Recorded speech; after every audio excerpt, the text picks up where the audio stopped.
Hi friends, welcome back to another episode of Generation Films. My name is Alan. If you watch this channel regularly, you most likely will have thought about what you would do in case of a zombie apocalypse, at least once or twice. It's a lot more interesting to think about than your lack of a retirement fund or your mortgage. Some of us might have even gone to extra lengths to build a bunker beneath our house and stock it with food and supplies for a year or two. Some of you might be living in a remote area where you can basically already live off the land. All you need is a rifle, or if you're Joe Rogan, a bow and arrow. But for the majority of us living in suburbs or worse, cities, survival is more likely to depend on your ability to escape those population centers in the first days of the zombie plague. Sure, some of you might go all Will Smith in I Am Legends and barricade themselves into an apartment, but most of you will choose to run. And although we all have our dream zombie-killing vehicles in mind, like Death Reckoning from Land of the Dead with its rocket launcher batteries, or some kind of Mad Max death machine completely plated in scrap metal, the reality is most of us will just have to steal whatever is available in the immediate area. And so today I want to focus on 5 very ordinary vehicles that you might just find lying around that are perfect for a zombie apocalypse. One of the best parts about the post-apocalyptic world is that a lot of things that polite society might consider illegal are now completely fine to do. This includes stealing a cop car. Now, you might think it's pretty obvious why you would want a cop car, but there are also some hidden features you probably didn't think about. Police cars are purposely selected for their durability and power. In the States, this usually means a rear-wheel drive domestic four-door sedan or SUV. These are one of the few cars on the road that are actually designed for controlled collisions. In the post-apocalyptic world, there will be debris and possibly zombies in the middle of the road. Having a sturdy vehicle that can handle punishment is key. A police version of a car compared to a civilian counterpart can be as much as 1,000 pounds heavier. This is because of all the extra equipment that an officer has to carry with them, like computers, extra weapons, ammunition, safety gear, and so on. But it's also because police cars have a lot of components bolted onto them. For instance, the light bar is quite heavy, and many police cars have reinforced roofs to support that extra weight. You don't really need that light bar anymore, but if you do remove it, you still have a reinforced roof, which is good. Then there's the prisoner cage installed in the back seat. That's another few hundred pounds of steel mesh and bulletproof glass that can also be removed. Although, it can also be a good thing to have in case you pick up a hitchhiker that you don't really trust. Now, if you take off all of that weight, what you'll end up having is a performance automobile that's designed for something much heavier, which is always a good thing. Most police cars have heavily upgraded brakes, heavy-duty suspension, steel rims instead of alloy ones, which can crack if you do some heavy off-roading or curb hopping. Some police cars might even have sway bars built in or an upgraded drive shaft. But what specific model would I recommend? Well, it pains me to say this because I personally am a Mustang guy all the way, but I think the Dodge Charger would be an excellent vehicle. And no, it's not because you can get a highway pursuit version with a 5.7-liter Hemi pumping out 370 horses. Top speed is not that important in the apocalypse. You gotta look at fuel efficiency and durability instead. Which is why I'd go with the 3.6-liter V6, which pumps out 292 horsepower anyway, which is more than enough. So if that's not the reason, well, why would I choose a Charger? Well, if you look closely at the door, you'll see something different about this car. The windows are just a bit higher up and smaller compared to other sedans in its class. A lot of police officers actually complain about the blind spots that this arrangement creates, but in my opinion, the less glass you have, the more protection you have from the undead. The Ford Explorer SUV would be my other option. High ground clearance, 4-wheel drive also make this an excellent all-around vehicle. Rear-wheel drive vehicles are not the easiest to move around in icy or snowy conditions. I used to deliver pizza in a Mustang, and AAA would have to dig me out at least 3 times every year from a snowbank. It also should be noted a lot of the newer police cars in the States now have ballistic paneling on the doors, and some departments now even have bulletproof glass windows. Another cool feature that some cop cars now have is interior red illumination, which can preserve your night vision but also allow you to see in the dark. Police cars also have upgraded alternators, which is how they can keep all those lights, computers, and radios running. This can also be handy in the apocalypse. Now, police cars are an obvious choice, but there is another vehicle you might not have thought of that I would recommend in this kind of scenario. If you live in an extremely crowded area, like New York City, most likely there will be abandoned cars in the road, along with garbage and debris blocking everything off, including the bridges and tunnels. as good as a fully kitted out police car is. If you can't cross the GW or Holland Tunnel on it, it's basically useless, which is where 2 wheels become better than 4. Well, 2 wheels is always superior to 4 if you want to stay awake and feel alive. Now, I've always stated in case of a zombie apocalypse, my dream would be to start a potentially cannibalistic motorcycle gang. And to be honest, every free moment I have, I spend training myself for that potential scenario. Not eating humans, but riding motorcycles in varied environments. And no, I'm not talking about just riding cruisers on a beautiful highway or riding the latest BMW Leader adventure bike on some perfect coastal road.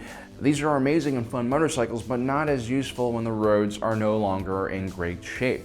Which is why I try to test my riding abilities in crazier places like the Himalayas, where paved roads are uncommon, or the Peruvian Andes, where the day starts out sunny and bright, but by midday it's snowing heavily and you can't see a thing.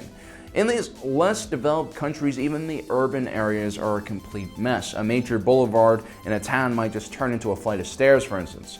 But what's also great about these places is there are oftentimes no laws, just like in the apocalypse, and one can develop their urban motorcycle parkouring skills, which will be necessary to escape roadblocks, which will be found everywhere.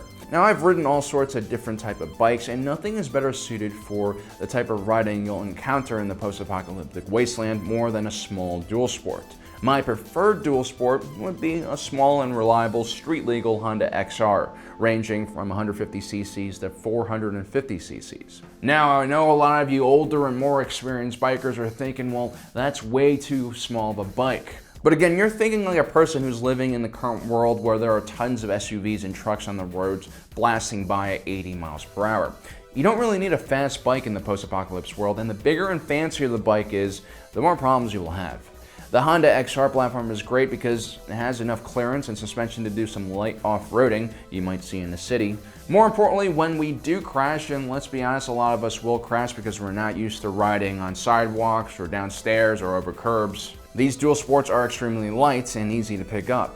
The XR250 Tornado weighs less than 320 pounds wet. It also has a really low seat height of around 34 inches for shorter riders. The 3-gallon tank will give you a range of around 250 to 300 miles. I mean, fuel efficiency on a small bike like this is unbeatable. And you can still cruise around at 60 miles per hour all day without the thing breaking down or reheating because it's a Honda bike. I've ridden these Hondas for thousands of miles and never have had any issues. And although it's always good to learn how to fix a motorcycle, you only really have to worry about the battery, chain, and oiling the engine every now and then. These Honda bikes are basically built for the apocalypse already. Now, there are some taller and heavier individuals who just won't be able to fit on a small 250. In that case, I recommend trying a KLR 650 or some other mid-range 400 to 700cc dual sport or adventure bike. Although in my opinion, some adventure bikes are way heavier than they really need to be. Now, obviously, the problem with motorcycles is they aren't really stable when you hit anything. And those small dual sports are especially dangerous at night because their lights don't really work. And you might end up crashing straight into a horde of zombies, in which case you're doomed. If you really want something more durable and heavy duty, I recommend looking for a pickup truck with a snowplow. Snowplows are essentially large blades that are designed to absorb heavy weight and then push that weight to the side of your vehicle, preventing any damage to you. Most plows are slanted in one direction or another so that they can redirect the energy of an incoming object. It's basically Steven Seagal in truck form. Now, obviously, larger, heavier trucks will be able to handle larger and heavier plows. A pickup truck usually can't handle a blade any taller than 7 feet tall, which is usually more than enough for the average height zombie. I mean, it will be a problem if Zombie Shack and Zombie Yao Ming try to double team you. But having said that, even a giant snowplow truck will suffer damage if they hit an object fast enough. This plow hit a deer at a pretty fast speed, which launched it into its windshield and almost killed the driver. You want to think about your plow as more of a shield that can minimize damage to your very vulnerable engine compartment. Instead of ramming zombies at 60 miles per hour, just go fast enough so that you can knock them over and out of the way. Also, more importantly, a plow can prevent these zombies from getting sucked beneath your vehicle and damaging the vulnerable stuff underneath. I think something bounced up into my undercarriage. And don't even think about using your pickup truck to push away cars. It's probably not going to work. Unless you go for something purpose-built for it, like this. And with those bigger trucks, you're going to have some problems with fuel efficiency. Although having a large truck that runs on diesel will give you more fuel options in the long run, Gasoline usually goes bad after 3 to 6 months unless it's stored properly inside of a car or something. Diesel fuel can last about twice as long, but a good alternative to both of these options might be a pickup truck that can handle flex fuel. There are millions of flex fuel vehicles in the States, and they usually run on E85, which is a mixture of gasoline with a lot of ethanol.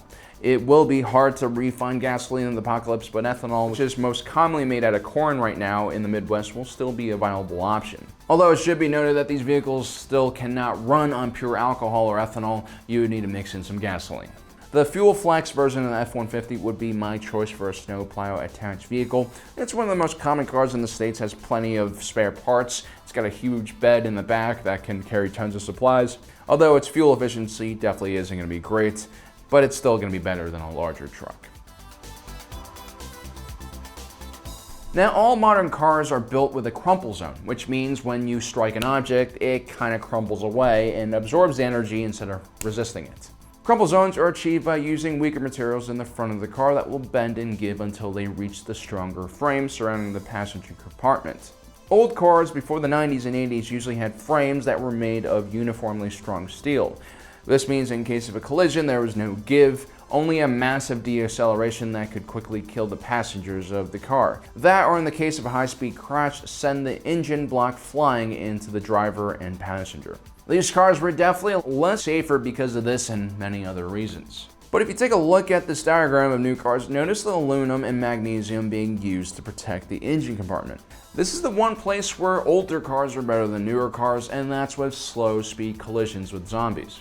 An old muscle car with a high-strength steel frame should be able to run over several zombies at slower speeds without seeing too much damage being done to the engine compartment, whereas a newer car would probably have its radiator destroyed immediately after even the slowest collision with a human-sized object. Therefore, if you do see an old yellow 1969 Boss 302 Mustang lying around, not only is that the best damn-looking car man has ever made, it might just be strong enough to carry you to safety.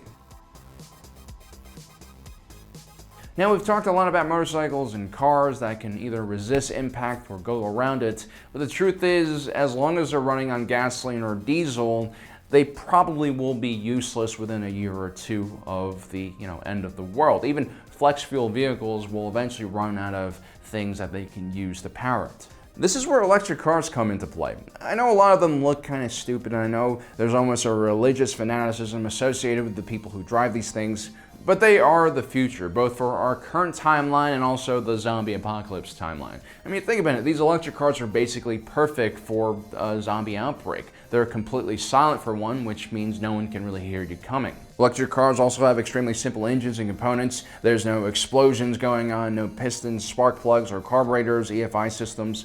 Plus, all of that power in an electric car is immediate. The engines are usually pretty torquey. The Tesla Model 3 does 0 to 60 in 3.9 seconds. That's as fast as a BMW M3. And although you should always try to drive stick whenever you're driving, electric cars don't have transmissions, and that's kind of a good thing. In the post-apocalyptic world, it's better to have a free hand for a sawed-off shotgun instead of having to worry about shifting. Better yet, electric cars are all about plug and play. So all you basically need is electricity, which will be around a lot longer than fossil fuels will once society breaks down. Sure, charging that electric car's battery might be a pain in the ass, and maybe it's not really worth it in the first few days of the apocalypse where there's plenty of gasoline lying around. But in the long term, an electric car will be the only game in town. There is a problem though, a lot of modern electric cars are pretty hard to steal without the proper key. They also usually have very complicated computer systems, which can be a problem if they malfunction.